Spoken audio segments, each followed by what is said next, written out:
میرے بھائیوں، آج کبھی ہم اپنی زندگیوں پر غور کریں.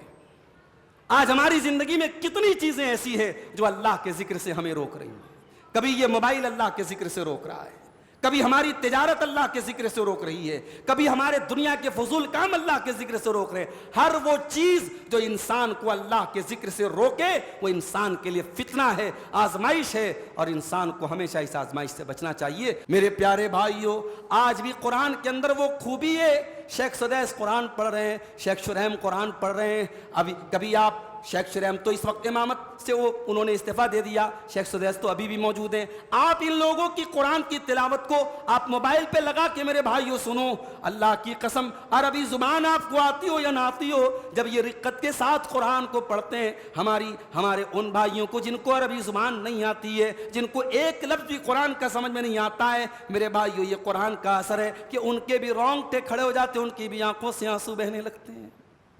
اللہ کہتا ہے یہ کتاب ایسی کتاب ہے، تقشعر منہ جلود الذین یخشون ربہم، جن کے دل میں اللہ کا ڈر ہوتا ہے ان کے رونگٹے کھڑے ہو جاتے ہیں. ثم تلین جلودہم وقلوبہم الی ذکر اللہ، اور پھر قرآن کو سن کر کے انسان کے چمڑے اور انسان کا دل نرم پڑ جاتا ہے. الحمدللہ رب العالمین والعاقبۃ للمتقین والصلاة والسلام على سید الانبیاء والمرسلین وعلى آلہ وصحبہ اجمعین. اما بعد، 22ویں پارے کے لاسٹ میں اللہ تعالیٰ نے ایک بستی کا ذکر کیا. اس بستی میں اللہ نے 2 رسول بھیجے، اور ان 2 رسولوں کی بات جب ان کی قوم کے لوگ نہیں مان رہے تھے تو ایک تیسرا رسول بھی اللہ نے بھیجا. اب ان 3 رسولوں نے جب اللہ کا پیغام اپنی قوم کو سنایا تو قوم کے لوگوں نے کہا کہ بھئی تم تو ہمارے جیسے انسان ہو، ہم تمہاری بات کیسے مان لیں. انہوں نے انکار کیا اور کہا کہ انا تطیرنا بکم، ہم تو تمہارے وجود کو منحوس سمجھتے ہیں. تو ان رسولوں نے کہا کہ تمہاری منحوسیت تو تمہارے ساتھ ہے، تمہاری برے عمل، تمہارے گناہ، تمہاری بدکاریاں، یہ تمہاری منحوسیت ہے. ہم تو اللہ کے رسول ہیں، ہمارا کام تو پہنچانا ہے. تو اس بستی کے کنارے ایک آدمی رہتا تھا، سٹی میں نہیں، سٹی کے کنارے. اب اس آدمی کا نام کیا تھا اللہ نے نہیں بیان کیا. اللہ نے کہا کہ وہ کنارے رہنے والا ایک انسان وہ آتا ہے دوڑتا ہوا اور اپنی قوم سے کہتا ہے کہ ان رسولوں کی بات مان لو. وَجَاءَ مِنْ أَقْصَى الْمَدِينَةِ رَجُلٌ يَسْعَىٰ قَالَ يَا قَوْمِ اتَّبِعُوا الْمُرْسَلِينَ. بستی کے کنارے سے ایک آدمی دوڑتا ہوا آتا ہے اور کہتا ہے اے میری قوم کے لوگوں، ان رسولوں کی بات مان لو. اتبعوا من لا يسألكم اجرا وهم مهتدون، اے میری قوم کے لوگوں ان کی بات مان لو جو تم سے کوئی اجرت نہیں مانگتے، کوئی پیسہ نہیں مانگتے. اللہ کے دین کی دعوت کی راہ میں تم سے ان کو کوئی کمیشن نہیں چاہیے، کوئی اجرت نہیں چاہیے. جو اللہ کی بات تم کو بتا رہے، جو ہدایت کی بات تم کو بتا رہے، تم ان کی بات مان لو. اب یہاں سے قرآن کا 23واں پارہ شروع ہوتا ہے. وَمَا لِيَ لَا أَعْبُدُ الَّذِي فَطَرَنِي وَإِلَيْهِ تُرْجَعُونَ، اور میں اس اللہ کی عبادت کیوں نہ کروں جس اللہ نے مجھ کو پیدا کیا ہے اور جس کے پاس مرنے کے بعد تم کو لوٹ کر کے جانا ہے. أَتَّخِذُ مِن دُونِهِ آلِهَةً، کیا میں اللہ کو چھوڑ کر کے دوسروں کو معبود بنا لوں. إِن يُرِدْنِ الرَّحْمَٰنُ بِضُرٍّ لَا تُغْنِ عَنِّي شَفَاعَتُهُمْ شَيْئًا وَلَا يُنقِذُونَ. اگر رحمان میرے ساتھ، اگر رحمان مجھے کوئی نقصان پہنچانا چاہے تو تمہارے ان معبودوں کی سفارش میرے کوئی کام آنے والی نہیں ہے. یہ مل کر کے مجھے بچا نہیں سکتے اگر اللہ نے میرے مقدر میں کوئی نقصان لکھ دیا ہے. اس سے ایک بات یہ پتہ چلی کہ حق پر چلنے والا، اس کا لوکیشن کیا ہے، اس کا اسٹیٹس کیا ہے، اس سے مطلب نہیں ہے. حق پر چلنے والا اگر سنگل ایک آدمی بھی پوری بستی میں اکیلا آدمی بھی ہے تو اللہ کے وہ بہت ہی ویلیویبل ہے، اللہ کے اس کی بڑی قیمت ہے. اب یہ آدمی کہاں رہتا تھا؟ سٹی کے کارنر پر رہتا تھا. لیکن ایک آدمی ایمان والا تھا تو اللہ نے اس کو مینشن کیا ہے کہ شہر کے کنارے سے، بستی کے کنارے سے یہ دوڑتا ہوا آتا ہے اور اپنی قوم کو توحید کی دعوت دیتا ہے۔ اور جب یہ مرنے کے بعد جب جنت میں یہ جائے گا تو جنت میں جانے کے بعد یہ اپنی قوم پر بد دعا نہیں کرے گا، جنت میں جانے کے بعد یہ افسوس کا اظہار کرے گا۔ کیا کہے گا؟ اللہ فرماتا ہے قیل ادخل الجنہ، جب اس سے کہا جائے گا تو جنت میں چلا جا، قال یا لیت قومی یعلمون، کہے گا اے کاش میری قوم کے لوگوں کو پتہ چلتا کہ ایمان لانے کی وجہ سے اللہ نے میرے سارے گناہوں کو معاف کر کے مجھے جنت میں داخل کر دیا ہے، کاش میری قوم کے لوگ بھی نبیوں کے اوپر ایمان لائے ہوتے تو وہ بھی آج جنت میں آئے ہوتے۔ اس کا مطلب یہ ہوا کہ ایک دین کا داعی اپنی قوم کا خیر خواہ ہوتا ہے، مرنے کے بعد بھی خیر خواہ ہوتا ہے۔ یہ مومن جنت میں جانے کے بعد بھی اپنی قوم کی خیر خواہی کی بات کر رہا ہے، کہہ رہا ہے اے کاش میری قوم ایمان لائی ہوتی تو وہ بھی جنت میں آئی ہوتی۔ اس کے بعد اللہ تعالیٰ نے قیامت کے دن کا ایک نقشہ کھینچا، فرمایا الیوم نختم علی افواہہم، ہم قیامت کے دن تمہارے منہ کے اوپر مہر لگا دیں گے، ہم تمہارے منہ کو سیل کر دیں گے۔ الیوم نختم علی افواہہم، ہم ان کے منہ پر مہر لگا دیں گے، وتکلمنا ایدیہم، اور ان کے ہاتھ ہم سے باتیں کریں گے، وتشہد ارجلہم بما کانوا یکسبون، اور ان کے پیر ان کے کرتوتوں کی گواہی دیں گے۔ کبھی غور کیجئے گا جب انسان گناہ کرتا ہے تو اس کی باڈی کے یہ 3 پارٹس بہت ایکٹیو ہوتے ہیں۔ ایک تو آدمی گناہ کے لیے چل کے جاتا ہے، پیر ایکٹیو ہوتا ہے، گناہ کی بات منہ سے نکالتا ہے، منہ ایکٹیو ہوتا ہے، اور جب گناہ کرتا ہے تو ہاتھ ایکٹیو ہوتا ہے۔ یہ 3 پارٹس آف باڈی زیادہ ایکٹیو ہوتے ہیں گناہ کے ٹائم، اور ان تینوں پارٹس آف باڈی کو اللہ تعالیٰ قیامت کے دن گواہ بنائے گا۔ منہ کے اوپر مہر لگ جائے گی، ہاتھ گواہی دیں گے اور پیر گواہی دیں گے۔ ہاتھ بولے گا اس سے کیا کیا آپ نے کیا ہے، کس کس چیز کو ٹچ کیا ہے، کیا کیا آپ نے اس ہاتھ سے کرتوت کیے ہیں، یہ ہاتھ گواہی دے گا۔ پیر گواہی دے گا اس پیر سے کہاں کہاں انسان چل کے گیا ہے۔ اس کے بعد جہنم کے ایک پیڑ کا ذکر کیا اللہ نے۔ جہنم میں بھی ایک پیڑ ہوگا، اس پیڑ کا نام کیا ہوگا، کوئی بتا سکتا ہے؟ نہیں معلوم؟ زقوم، اور عجیب و غریب پیڑ ہوگا یہ پیڑ جہنم کی آگ میں سے نکلے گا۔ عام طور سے آگ میں کوئی پیڑ نہیں نکل سکتا، کوئی پیڑ اگر آگ لگ جائے تو پیڑ جل جائے گا، مگر یہ عجیب و غریب پیڑ ہے، یہ آگ میں سے نکلے گا۔ جب اس کے بارے میں اللہ کے نبی نے کافروں کو بتایا تو کافروں نے کہا کہ ایسا کون سا پیڑ ہے جو جہنم میں نکلے گا؟ اللہ نے فرمایا اِنَّا جَعَلْنَاهَا فِتْنَةً لِلظَّالِمِينَ، ہم نے اس پیڑ کو ظالموں کے لیے آزمائش بنایا ہے، فتنہ بنایا ہے۔ ظالموں کے لیے ہم نے فتنہ بنایا ہے، اس کے بارے میں وہ سوچیں گے تو ان کا دماغ کام نہیں کرے گا۔ فرمایا انہا شجرۃ تخرج فی اصل الجحیم، یہ ایسا پیڑ ہے جو جہنم کی جڑ میں سے نکلتا ہے۔ طلعھا کأنہ رؤوس الشیاطین، اور اس کے خوشے ایسے ہوتے ہیں، اس کا پھل ایسا ہوتا ہے جیسے شیطان کے سر ہوتے ہیں۔ شیطان کو دیکھا ہے کسی نے؟ بولو بھائی۔ یوٹیوب پر کبھی کبھی آپ دیکھتے ہوں گے بچوں کو ڈرانے کے لیے شیطان کی کچھ ویڈیوز آتی ہیں، بچوں نے دیکھا ہوگا۔ شیطان کو دیکھا نہیں ہے کسی نے، مگر ایک امیجینیشن ہے کہ شیطان بڑا بھیانک ہوگا، بڑا بدصورت ہوگا۔ تو اللہ تعالیٰ نے ہمارے امیجینیشن کو سامنے رکھ کر کے فرمایا کہ زقوم اتنا خطرناک ہوگا دیکھنے میں جیسے شیطان کا سر۔ طلعھا کأنہ رؤوس الشیاطین، اس کا پھل ایسا ہوگا جیسے شیطانوں کے سر ہوں گے۔ فَإِنَّهُمْ لَآكِلُونَ مِنْهَا فَمَالِئُونَ مِنْهَا الْبُطُونَ، اور جہنمی اس زقوم کے پھل کو کھائیں گے اور اس سے اپنے پیٹ کو بھریں گے۔ ثُمَّ إِنَّ لَهُمْ عَلَيْهَا لَشَوْبًا مِّنْ حَمِيمٍ، اور اس پھل کو کھانے کے بعد ان کو کھولتا ہوا پانی اوپر سے پلایا جائے گا۔ ایک تو یہ پھل ہی اپنے آپ میں نہایت کڑوا کسیلا ہوگا، بدبودار ہوگا, اور اس کو کھانے کے بعد ان کو جب پیاس لگے گی تو کھولتا ہوا پانی جو ان کی اتڑیوں کو جلائے گا وہ پانی ان کو پلایا جائے گا. نعوذ باللہ من ذالک. اس کے بعد ابراہیم علیہ السلام کا ذکر کیا گیا. ابراہیم علیہ السلام بڑھاپے میں اپنی بستی کو چھوڑ کے جا رہے ہیں. ان کو ایک سہارے کی ضرورت محسوس ہوتی ہے. اللہ سے دعا کرتے ہیں رب ہب لی من الصالحین, اے اللہ مجھے ایک نیک بیٹا دے دے.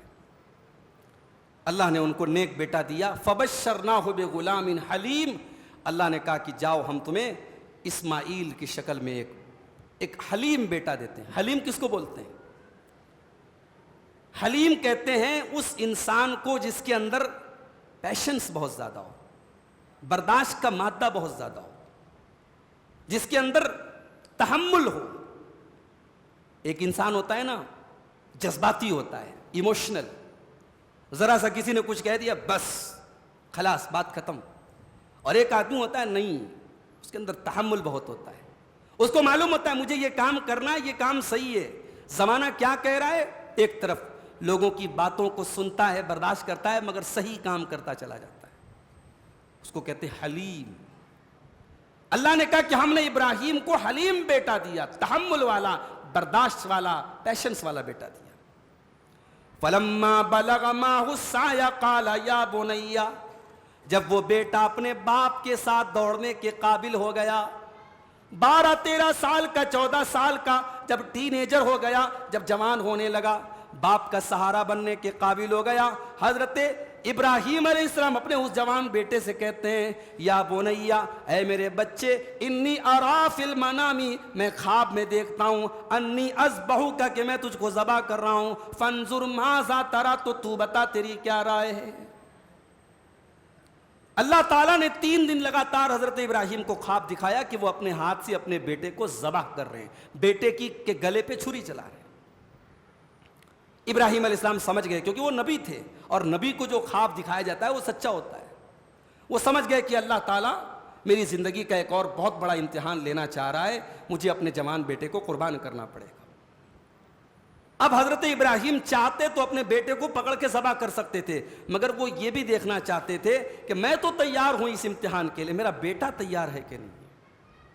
اور ایک بات بولوں, اسماعیل علیہ السلام کو جب حضرت ابراہیم بچپن میں چھوڑ کے چلے گئے مکہ, اب ابراہیم علیہ السلام کہاں رہتے تھے؟ شام میں, اور بیٹا کہاں رہتا تھا؟ مکہ میں.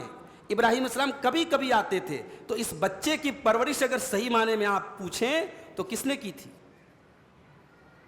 ہاجرہ نے کی تھی, بچے کی ماں نے کی تھی. تو بچے کی تربیت ماں کرتی ہے, اور ماں کیسی تربیت کرتی ہے ذرا آپ غور کیجئے کہ ابراہیم علیہ السلام جب اپنے اس بچے سے کہتے ہیں کہ اے میرے بچے, میں نے خواب دیکھا ہے کہ میں تجھے ذبح کر رہا ہوں, فانظر ماذا تری, تو بتا تیری کیا رائے ہے. قال یا ابت افعل ما تؤمر, اسماعیل کہتے ہیں کہ اے ابا جان, آپ کو جو حکم ملا ہے آپ کر ڈالیے. ستجدنی انشاء اللہ من الصابرین, اگر اللہ نے چاہا تو آپ مجھے صبر کرنے والوں میں سے پائیں گے. کیا جواب دیتے ہیں, باپ قتل کرنے کی بات کر رہے ہیں, بیٹے کی پیشانی پر کوئی بل نہیں پڑ رہا ہے. بیٹا چاہتا پلٹ کے کہہ سکتا تھا ابا جان ساری زندگی آپ نے اپنے سائے سے دور رکھا, میں ماں کے ساتھ اکیلا رہا, آپ تو سینکڑوں کلومیٹر دور مجھ سے رہے, اور آج جب میں جوان ہوا ہوں, کچھ کرنے کے قابل ہوا ہوں, اور آج آپ آ کر کے میری جان لینے کی بات کر رہے ہیں. اگر بیٹا ہمارے اور آپ کے جیسا ہوتا تو نہ جانے ایسی کتنی دلیلیں دے دیتا اپنے باپ کے سامنے, مگر وہ بیٹا تو ابراہیم کا بیٹا تھا, وہ بیٹا تو ہاجرہ کا بیٹا تھا, وہ تو بیٹا ایسا تھا کہ اللہ نے کہا کہ ہم نے ابراہیم کو حلیم بیٹا دیا تھا. اس نے بڑے ادب کے ساتھ, بڑے پیار کے ساتھ کہا کہ اے ابا جان افعل ما تؤمر, آپ کو جو حکم دیا گیا ہے آپ کر ڈالیے. میں آپ کے اس امتحان میں آپ کے ساتھ قدم قدم پر کھڑا ہوں, اور اے ابا جان اگر اس امتحان کو آپ پورا کریں گے اور میں آپ کا ساتھ دینے کو تیار ہوں تو اس میں میرا کوئی کمال نہیں ہے. ستجدنی انشاء اللہ من الصابرین, اگر اللہ نے چاہا تو آپ مجھے صبر کرنے والا پائیں گے. قرآن کہتا ہے فلما اسلما، جب دونوں باپ بیٹے تیار ہو گئے اور اللہ کے حکم کے آگے سر جھکا دیا، وَتَلَّهُ لِلْجَبِينِ، اور باپ نے بیٹے کو پیشانی کے بل یا کروٹ کے بل لٹایا، اور قریب تھا کہ ابراہیم کی چھری اسماعیل کے گلے پر چل جائے، قریب تھا کہ ایک باپ کی چھری بیٹے کی گردن پہ چل جائے۔ اللہ کی طرف سے آواز آتی ہے وَنَادَيْنَاهُ يَا إِبْرَاهِيمُ، ہم نے پکارا کہ اے ابراہیم قد صدقت الرؤیا انا کذالک نجزی المحسنین، اے ابراہیم تو نے اپنے خواب کو سچا کر دکھایا، ہم تیرا امتحان لینا چاہتے تھے، ہمیں تیرے بچے کی جان نہیں لینا تھا، ہم تو تیرے تقوی کو دیکھنا چاہتے تھے۔ ان ھذا لہو البلاء المبین، اے ابراہیم یہ بہت بڑا امتحان تھا، اور اس امتحان میں تم نے کھڑے ہو کر کے دکھا دیا، تم نے پاس ہو کر کے دکھا دیا۔ اس کے بعد حضرت سلیمان کا ایک واقعہ بیان کیا گیا۔ حضرت سلیمان ایک مرتبہ شام کے ٹائم ان کے پاس گھوڑے لائے گئے، بڑے خوبصورت گھوڑے، اور ان گھوڑوں کو دیکھنے میں، ان کو سہلانے میں حضرت سلیمان علیہ السلام اتنے منہمک ہو گئے، اتنے مشغول ہو گئے، اتنے بزی ہو گئے کہ عصر کی نماز چلی گئی اور ان کو احساس نہیں ہوا۔ سورج ڈوب گیا تب ان کو احساس ہوا کہ عصر کا ٹائم تو چلا گیا۔ تو ان کو لگا کہ ان گھوڑوں کی وجہ سے میری عصر کی نماز چلی گئی۔ انہوں نے کہا کہ ان سارے گھوڑوں کو اللہ کی راہ میں ذبح کر دیا جائے۔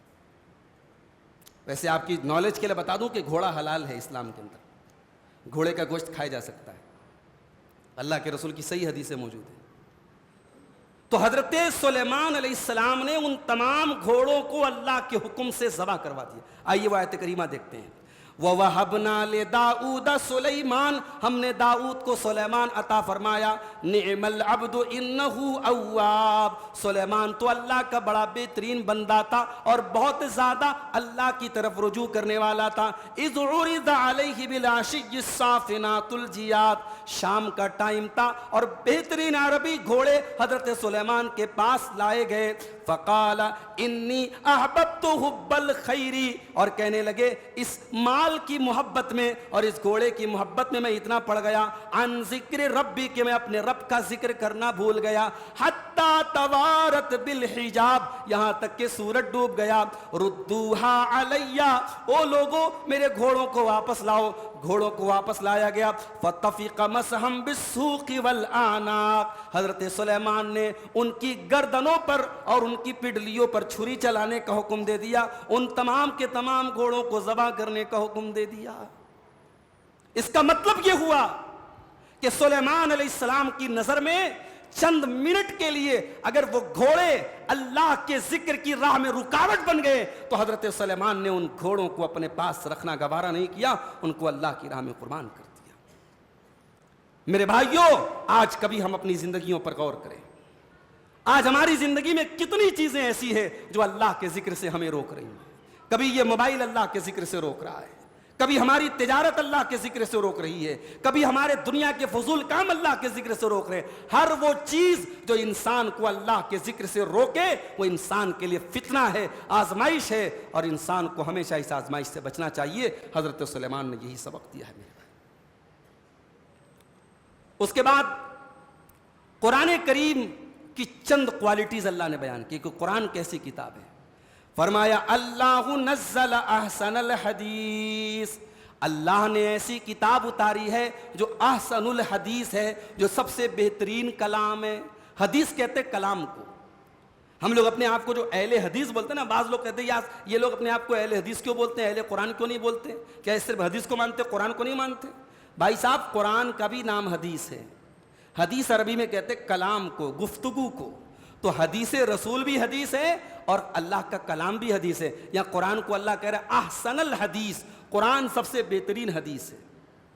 اللہ نزل احسن الحدیث، اللہ نے سب سے بہترین کلام کو اتارا ہے، کتابم متشابہم مثانی، ایک ایسی کتاب کو اتارا ہے جس کے مضامین آپس میں ملتے جلتے ہیں، مثانی جس کی آیتیں بار بار دہرائی جاتی ہیں، تقشعر منہ جلود الذین یخشون ربہم، اور یہ قرآن ایسی کتاب ہے، یہ قرآن ایسی کتاب ہے کہ اللہ سے ڈرنے والوں کے رونگٹے اس قرآن کو سن کر کے کھڑے ہو جاتے ہیں۔ میرے پیارے بھائیوں، آج بھی قرآن کے اندر وہ خوبی ہے، شیخ سدیس قرآن پڑھ رہے ہیں، شیخ شریم قرآن پڑھ رہے ہیں، ابھی کبھی آپ شیخ شریم تو اس وقت امامت سے انہوں نے استعفیٰ دے دیا، شیخ سدیس تو ابھی بھی موجود ہیں، آپ ان لوگوں کی قرآن کی تلاوت کو آپ موبائل پہ لگا کے میرے بھائیوں سنو، اللہ کی قسم عربی زبان آپ کو آتی ہو یا نہ آتی ہو، جب یہ رقت کے ساتھ قرآن کو پڑھتے ہیں، ہمارے ان بھائیوں کو جن کو عربی زبان نہیں آتی ہے، جن کو ایک لفظ بھی قرآن کا سمجھ میں نہیں آتا ہے، میرے بھائیوں یہ قرآن کا اثر ہے کہ ان کے بھی رونگٹے کھڑے ہو جاتے ہیں، ان کی بھی آنکھوں سے آنسو بہنے لگتے ہیں۔ اللہ کہتا ہے یہ کتاب ایسی کتاب ہے، تقشعر منہ جلود الذین یخشون ربہم، جن کے دل میں اللہ کا ڈر ہوتا ہے ان کے رونگٹے کھڑے ہو جاتے ہیں، ثم تلین جلودہم وقلوبہم الی ذکر اللہ، اور پھر قرآن کو سن کر کے انسان کے چمڑے اور انسان کا دل نرم پڑ جاتا ہے، چمڑی بھی نرم پڑ جاتی ہے۔ قرآن کو سن کر کے انسان کے روم روم پر، انسان کے بدن کی اسکن پر بھی اثر پڑتا ہے، اور انسان کے دل پر بھی اثر پڑتا ہے، اور انسان کا دل اللہ کے ذکر کی طرف مائل ہو جاتا ہے۔ اب یہ اللہ سے ڈرنے والوں کی کیفیت بیان کی گئی ہے۔ اب ہم سب اپنے آپ کو جانچ لیں کہ اگر یہ کیفیت قرآن کو پڑھتے کے وقت اور سنتے وقت اگر ہمارے اوپر طاری ہوتی ہے تو اس کا مطلب کہ کہیں اللہ کا خوف ہے دل میں، اور اگر قرآن بھی عام کتابوں کی طرح ہم پڑھ رہے ہیں تو اس کا مطلب کہ قرآن ہمارے دل کو ٹچ نہیں کر رہا ہے۔ تو یہ 23ویں پارے کی چند آیتوں کی تفسیر تھی۔ اللہ سے دعا ہے رب العالمین ہم سب کو کہنے سننے سے زیادہ عمل کرنے کی توفیق عطا فرمائے۔ قرآن کریم کی ان آیتوں کو ہم نے جس طریقے سے سنا ہے، پڑھا ہے، اللہ تعالیٰ ان پر ہم سب کو عمل کی بھی توفیق عطا فرمائے، اور ہمیں صحت و سلامتی کے ساتھ اس سلسلے کو مکمل کرنے کی توفیق عطا فرمائے۔ آمین۔ وآخر دعوانا ان الحمد للہ رب العالمین۔